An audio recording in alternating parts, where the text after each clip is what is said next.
जो राहत कार्यों के जायजा हम ले रहे थे और मंडी, कुल्लू और मनाली के राहत कार्यों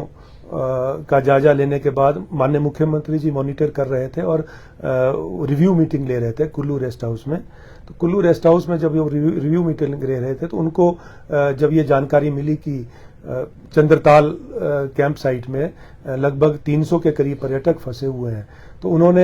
उनको चिंता हुई और उन्होंने ये कहा कि हमें उनको निकालना है। लेकिन क्योंकि एयरफोर्स का जो हेलीकॉप्टर था, तो उन्होंने 7 जो वहां पर जिनका स्वास्थ्य खराब होने लगा था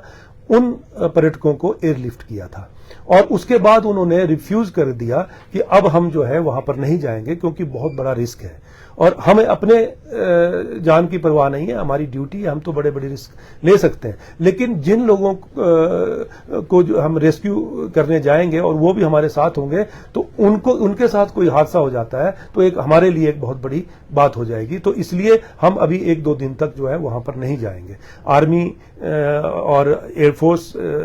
के हेलीकॉप्टर के जो पायलट थे उन्होंने मना कर दिया और बीआरओ जो बॉर्डर रोड ऑर्गेनाइजेशन जो आर्मी का ही पार्ट है उन्होंने भी मना कर दिया कि अभी हम 1-2 दिन तक रेस्क्यू ऑपरेशन नहीं कर सकते हैं। तो फिर जगत सिंह नेगी जी क्योंकि चेयरमैन है, वो जो स्टेट डिजास्टर कमेटी बनी है उसके चेयरमैन है, मैं उसमें सदस्य हूं, तो उन्होंने एकदम से कहा कि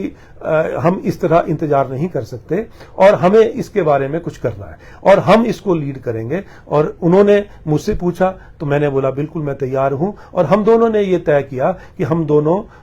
हम इस रेस्क्यू ऑपरेशन को लीड करेंगे और माननीय मुख्यमंत्री जी से आग्रह किया कि हमें आप वहां पर पहुंचा दीजिए नजदीक तक ताकि हम आगे का रेस्क्यू ऑपरेशन शुरू कर सके। तो माननीय मुख्यमंत्री जी ने तुरंत प्रभाव से जो है उन्होंने हेलीकॉप्टर का अरेंज किया, आर्मी हेलीकॉप्टर का अरेंज किया और हेलीकॉप्टर से सिर्फ अरेंज ही नहीं किया, वो खुद उस हेलीकॉप्टर में हमारे साथ बैठकर लोसर एक जहां नियरेस्ट हेलीपैड है वो लगभग 40-42 किलोमीटर चंद्रताल कैंप साइट से दूरी पर है और वहां तक वो हमारे साथ आए, वो उतरे, स्थानीय लोगों से भी बातचीत करी और हमें वहां पर छोड़कर वो वापस आ गए और हम आगे जो है रेस्क्यू ऑपरेशन की अगली कार्यवाही में जुट गए। बहुत बड़ी चुनौती थी लेकिन लक्ष्य बहुत बड़ा था और बड़े लक्ष्य के सामने जो है चुनौती छोटी थी और हमने ये तय किया कि हम पब्लिक लाइफ में हैं। राजनीति में मेरा ये मानना है कि राजनीति में अपना परिवार, पूरा क्षेत्र अपना परिवार होता है और सिर्फ अपनी पत्नी, अपने बच्चों तक हम सीमित नहीं हो सकते और पूरा परिवार हमारा समाज जो हमारा परिवार है। और लोग हमें किस लिए चुनते हैं? हमें इसलिए चुनते हैं कि उनकी कुछ उम्मीदें होती हैं, कुछ उनकी आशाएं होती हैं, उनकी अपेक्षाएं होती हैं और हर बुरे और अच्छे वक्त में वो चाहते हैं कि हमारे जो प्रतिनिधि हैं वो हमारे साथ खड़े हों। तो ये संकट की घड़ी आई और ये संकट की घड़ी एक पर नहीं आई, ये संकट की घड़ी प्रदेश पर आई और प्रदेश में हम सरकार में एक अंग है, सरकार का एक अंग है और ये हमारा दायित्व बनता है और यही जिम्मेवारी बनती है। यही सोच हमारे मन में आई, ये सोच हमारे मन में आई कि आज हमें मौका मिला है कुछ कर गुजरने का। जीवन में ऐसे मौके कभी शायद किसी को मिलते हैं और हमने इस चुनौती को स्वीकारा और उस समय सिर्फ मेरे मन में और नेगी जी के मन में ये बात आई कि 300 लोगों की जान मायने रखती है और 300 लोगों को रेस्क्यू वहां से करना हमारे लिए एक चुनौती भी है और हमारे लिए एक मौका भी है अपनी समाज सेवा। क्योंकि जैसा माननीय मुख्यमंत्री जी ने हमेशा कहते हैं कि हम सत्ता सुख के लिए नहीं आए, हम समाज सेवा के लिए आए हैं और ये समाज सेवा को चरितार्थ करना, इससे बड़ा मौका हमारे लिए कुछ नहीं था। हमने इस मौके को, हमने इस चुनौती को एक्सेप्ट किया और यही लक्ष्य लेकर चले कि हम इसमें अगर सफल होते हैं तो हम माननीय मुख्यमंत्री जी का जो ये बयान है और ये हमेशा कहते हैं कि ये व्यवस्था परिवर्तन है, हम सत्ता सुख के लिए नहीं आए हैं, हम समाज सेवा के लिए आए हैं, इसको जो है एक प्रैक्टिकल शेप देना और इसको चरितार्थ करना, इस बात को आज हमारे पास मौका है और हम इसी भावना से हम आगे बढ़े और हम आगे बढ़ते हुए जो है हमने ये सफलता हासिल करी और 300 लोगों का रेस्क्यू किया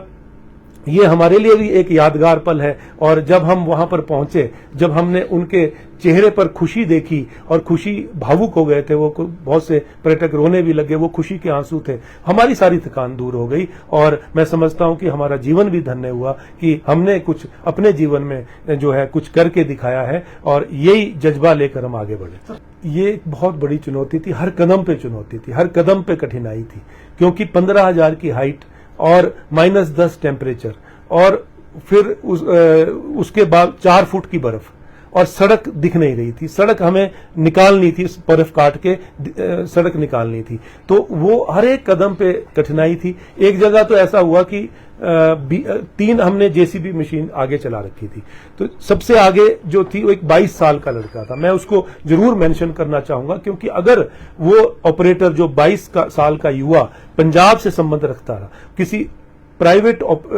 कंपनी का वो ऑपरेटर था जो हमने हायर की थी वो मशीन, सबसे आगे उसको चलाया था। अगर वो इस हमारे अभियान में ना होता तो शायद हम इस अभियान में सफलता प्राप्त ना कर सकते थे। उसका बहुत बड़ा योगदान जो है वो 18 घंटे उसने मशीन चलाई और ना सिर्फ अपनी मशीन चलाई। एक समय ऐसा आया कि हमारी सबसे आगे मशीन, जेसीबी मशीन उसकी चली हुई थी, वो प्रथम चरण में बर्फ काटता हुआ जा रहा था, लेकिन वो बर्फ पूरी एक बार में नहीं काट पा रहा था, तो वो आगे निकलता था, ट्रेस बनाता था, बर्फ का ही ट्रेस बनाता था। दूसरी जेसीबी मशीन हमने लगभग 50 मीटर की दूरी पर चलाई थी, तो वो पीछे से दूसरा ट्रेस बनाता था और फिर तीसरी मशीन चलाई हुई थी ताकि वो फिर उसमें उसको जमीन तक जो है वो उसकी खुदाई करता था। तो सड़क इस तरह से हम निकलते हुए चल रहे थे, लेकिन एक समय ऐसा आया कि लगभग 7-8 किलोमीटर दूरी रह गई थी और रात का 10-11 बजे का टाइम था। तो जो दूसरी मशीन चली थी, BRO जो बॉर्डर रोड ऑर्गेनाइजेशन, जो आर्मी का एक अंग है, और वो ट्रेंड वहां का जो ऑपरेटर था, वो एक बड़ा डेंजरस जोन था, लगभग 100 मीटर का पैच था। तो जो आगे वाला युवा था उसने तो निकाल ली अपनी मशीन, लेकिन वो डर गया और वो उतर गया मशीन से। उसने कहा अब मैं इसको नहीं चला पाऊंगा, और उस समय ऐसी स्थिति आ गई कि ना हम वापिस जाने लायक थे ना आगे बढ़ने लायक थे। फिर हम उस युवा के पास गए, उसको बोला कि आप इसको निकाल सकते हो? उसने कहा कि मैं निकालूंगा। वो उस मशीन में बैठा और उस मशीन को उसने 100 मीटर का वो जो डेंजरस पैच था उसको वो क्रॉस करवाया, और आगे जो है इस तरह कई 1-2 बार ऐसे और हादसे रिपीट हुए। तो मैं समझता हूं कि उसका एक बहुत महत्वपूर्ण योगदान, जो उस युवा का, जिसका नाम सुखदेव सिंह था, उसका बहुत बड़ा योगदान था, जिसकी वजह से हम इस अभियान में सफल हो सके। मैं सबसे ये अपील करना चाहूंगा कि आज हिमाचल प्रदेश बहुत बड़े संकट की घड़ी से गुजर रहा है, और हिमाचल प्रदेश ने आज बहुत कुछ खोया भी है। और ये जो प्राकृतिक आपदा, ये कह कर नहीं आती, ये बोल कर नहीं आती, ये अचानक हुआ और हमें इसका एकजुट होकर जो है इसका सामना करना है, दलगत राजनीति से ऊपर उठकर इसका सामना करना है। और मैं ये आह्वान करता हूं कि और ये भी मैं कहना चाहता हूं कि ये सिर्फ प्रदेश सरकार का दायित्व नहीं बनता ऐसी संकट की घड़ी में, हरेक प्रत्येक नागरिक का ये कर्तव्य है, दायित्व है, जिम्मेवारी है कि हिमाचल प्रदेश के पुनर्निर्माण में अपना सहयोग दें और सामर्थ्य के अनुसार सहयोग दें। मुख्यमंत्री आपदा राहत कोष में अपना योगदान दें ताकि जो हिमाचल प्रदेश की पुनर्निर्माण का जो कार्य शुरू हो सके। लगभग 6,000 करोड़ से अधिक का नुकसान हुआ है, और अपने को सुरक्षित रखें।